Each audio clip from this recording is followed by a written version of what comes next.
or how to learn about consumption and monetary policies in a society and the effects of policymaking. Milton Friedman was born in Brooklyn, USA on July 31, 1912. He died on November 16, 2006 in San Francisco, USA. He was the fourth child and only son of a working-class Jewish immigrants from a Hungarian community in what is now Ukraine. When he was a year old, the family moved to Rahway, New Jersey, where Friedman's parents kept a dry goods store. Although their financial position was precarious and no member of the family had been to university before, it was decided early that Milton would attend college. He read voraciously, enjoyed school, and showed a particular talent for mathematics. He earned a degree in mathematics from Rutgers University, graduating in 1932 during the very depths of the Great Depression. Although scholarships covered his tuition costs, he worked throughout his student year to meet his living expenses. Eventually, he moved to Washington, D.C. and worked as an economist for the federal government, including the National Resources Planning Board and later the National Bureau of Economic Research, working with Simon Kuznets. After a very brief stint at the University of Wisconsin, he went back to Washington to work on tax policy at the Treasury Department. After the work, he left to go to the University of Chicago to teach economics, the Chicago School, a job he held until he retired in 1977. In 1937, Friedman joined the research staff of the National Bureau of Economic Research in New York City. With a steady income finally assured, Milton Friedman and Rose Director were married in 1938. They have collaborated on many books and projects over the years. Friedman's studies of income from independent professional practice served as his doctoral dissertation for Columbia University, but publication of his dissertation was delayed until after World War II. In 1940, Friedman accepted a job at the University of Wisconsin but was forced to resign within a year. Friedman had fallen into conflict with other members of the faculty over America's entry into World War II, which Friedman favored and others opposed.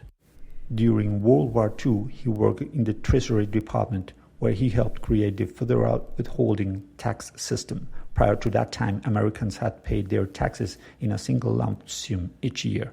During the last years of the war, he suspended economic research and was employed as a mathematical statistician by a special projects group at Columbia University, concentrating on problems of weapons design, military tactics, and metallurgical experiments.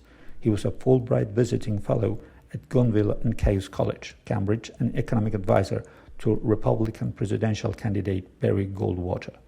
From 1977, when he retired from active teaching at the University of Chicago until his death in 2006, Friedman served as a senior research fellow at the Hoover Institution of Stanford University, a public policy think tank promoting the principles of individual, economic, and political freedom.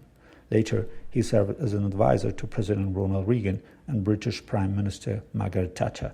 In later years, the Friedmans made their home in San Francisco, where Milton Friedman died in 2006 at age 94.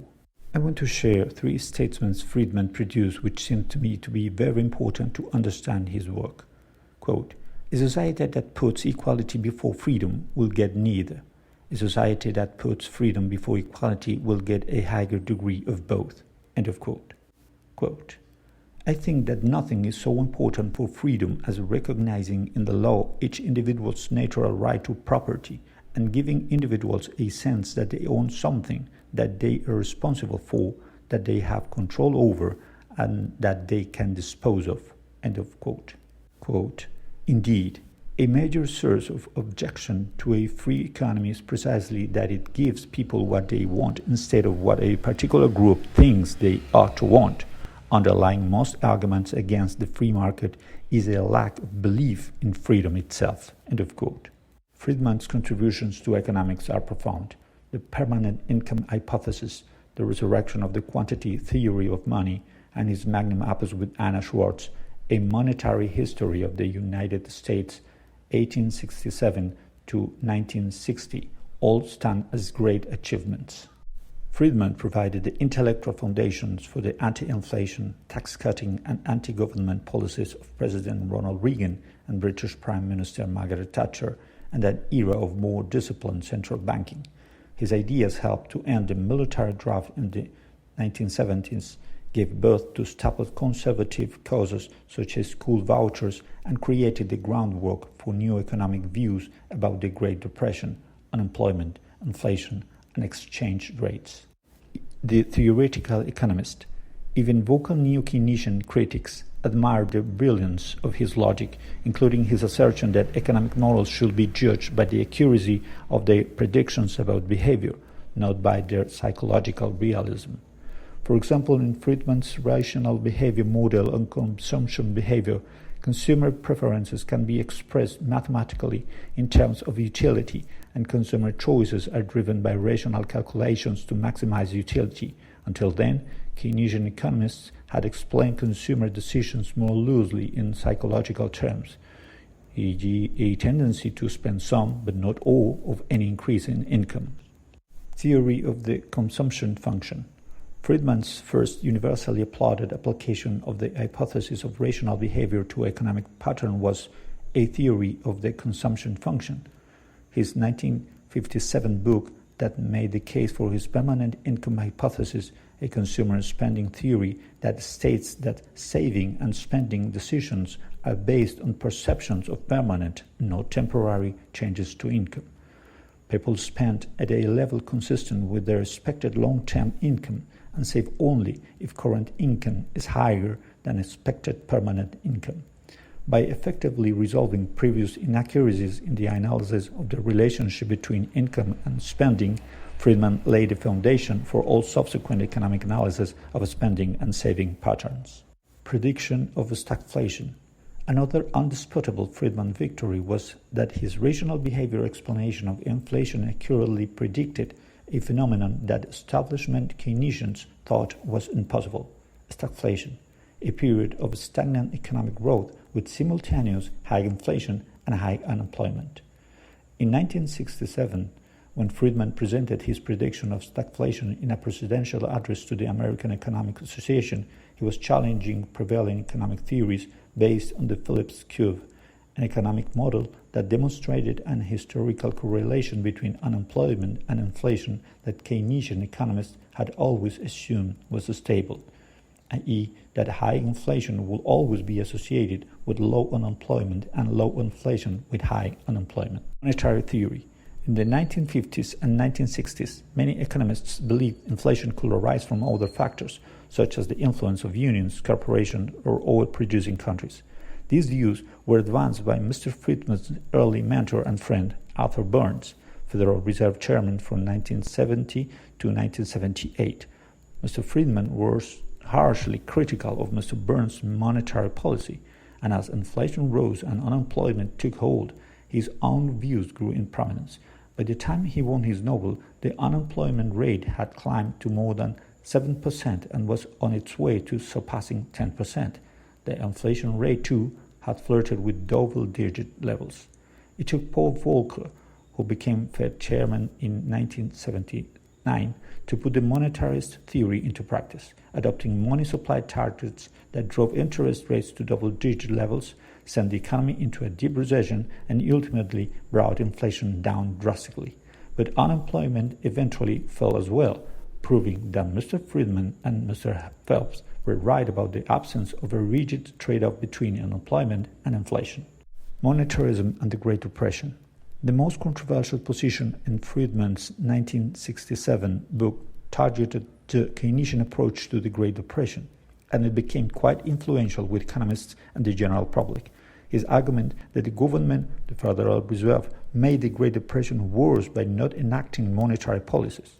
In the book, Friedman claimed that if the Federal Reserve had prevented a dramatic drop in money supply by bailing out banks in the early 1930s, they could have prevented the wave of bank failures that made people decide to hold cash rather than make deposits, and made banks hold deposits rather than make loans to revive the economy. One of the reasons that an anti-government economist like Friedman will advocate any government action at all is that monetary policy is the least interventionalist and ideally a political action that the government can take in the economy. Free market and Chicago School. At the time, economic thought was dominated by the theories of John Maynard Keynes, who advocated activist government spending to stimulate demand and fix the economy during troubled times, such as the Great Depression of the 1930s. Friedman, who had started his studies at Chicago during the Depression, challenged the Keynesian approach, espousing the idea that the government should stay out of individuals' affairs whenever possible, and that markets can solve economic problems much more efficiently than government officials can. His idea formed the basis for what became known as the Chicago School of Economics, a concept of free market capitalism. Influenced by such early free market thinkers as Friedrich von Hayek, Friedman, some of whose relatives died during the Nazi occupation of Eastern Europe, saw economic and political freedom as inextricably linked. As he wrote in the 1962 text Capitalism and Freedom, a society which is socialist cannot be democratic in the sense of guaranteeing individual freedom. The public face of free markets. After 3 decades of Keynesian dominance, Friedman reshaped academic thought in economics around a laissez-faire, free market emphasis on prices, inflation, and human incentives, a direct counter to Keynes' focus on employment, interest, and public policy. Over the next 3 decades, Friedman and his colleagues at the Chicago School of Economics argued against deficit spending as an expansionary fiscal policy and for monetarism, deregulation in most areas of the economy, and a return to the free market, small government principles of classic economists such as Adam Smith. He also attacked the system of fixed currency exchange rates that emerged after World War II with encouragement for Mr. Keynes. George Shultz, a longtime friend of Mr. Friedman, who served in both the Nixon and Reagan administrations, says that after Mr. Nixon was elected in 1968, but before he took office, Friedman wrote to him saying that pressures on the tie of the dollar to gold are relentless, and that Mr. Nixon would be wise to sever the link immediately as an affirmative action rather than be forced to. Friedman turned out to be right, but Nixon didn't listen until he was forced to, Schultz said. Mr. Nixon abandoned the gold standard in 1971. So firm was his regard for market forces, so deep his disdain for government, that Friedman once said, "If you put the federal government in charge of the Sahara Desert, in 5 years there will be a shortage of sand." This antagonism toward bureaucracy seemed to spring from Friedman's conception of his country as a bastion of rugged individualism. During an interview in 2000, he noted that Adam Smith, the father of classical economics, published his canonical work, The Wealth of Nations, in 1776, the same year as the American Revolution. He spoke in the interview of his concern at the end of World War II that socialism was gaining adherents because countries had been forced to organize collectively to produce armaments. "You came out of the war with the widespread belief that the war had demonstrated that central planning would work," Friedman said. The left, in particular, interpreted Russia as a successful experiment in central planning. Friedman's brand of libertarianism rested on the assumption that economic and political freedom were one and the same. It meshed with and fed the Cold War thinking of his time, as the United States offered up capitalism as liberty itself, in contrast to the authoritarian Soviet the most influential economic and publicly policy thinker of the second half of the 20th century, just as Keynes is considered the most influential of the first half. One of Friedman's most significant accomplishments was the extent to which his theories influenced government policy and public opinion, as well as economic research. Friedman's public policy theories are based on 2 core principles. 1. Voluntary interactions between consumers and businesses often produce results superior to those crafted by government decree. 2. Policies have unintended consequences, so economists should focus on results, not intentions. And we know how we are affected by those decisions. So now you can have a better perspective of his importance.